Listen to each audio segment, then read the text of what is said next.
Welcome, friends, to a word of hope for the Feast of St. Matthew. I'm Father Andrew Carl Wisdom. We celebrate the evangelist St. Matthew today.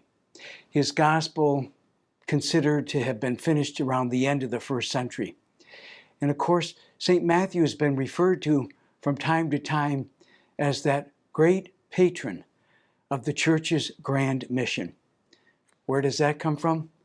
Were those famous words at the very end of his gospel, that grand commission he gives to all of us, not just the disciples of that time. Go, therefore, make disciples of all nations in the name of the Father and of the Son and of the Holy Spirit. And then to accompany that commission with these moving, encouraging words that are timeless. Lo, I tell you, I will be with you always until the end of the age. That's the fuel, and that's the encouragement that allows us to go forward into that moment of evangelization we're all called to. Now, Matthew, as a tax collector, was not a very popular guy. Tax collectors at the time were considered collaborators of the Roman occupiers. In fact, they had to have the protection of the Roman officers on the way to and from work. We see that adapted on the screen in that popular new series, The Chosen, seen on an app of your phone or on Prime Video.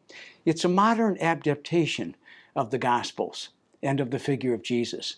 And in this wonderful scene, Jesus is passing by the customs post, just as we hear in today's early gospel, and Matthew's there doing his work.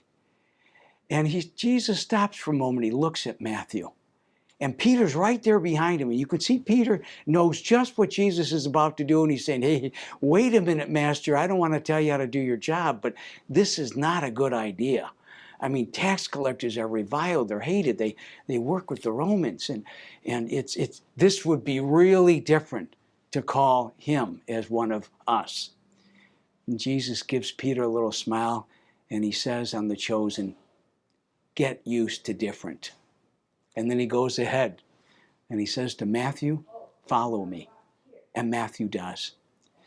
Friends, whenever we're dealing with Jesus, whenever we decide that we're truly going to be his follower, that means that we have to get used to being different, to think differently.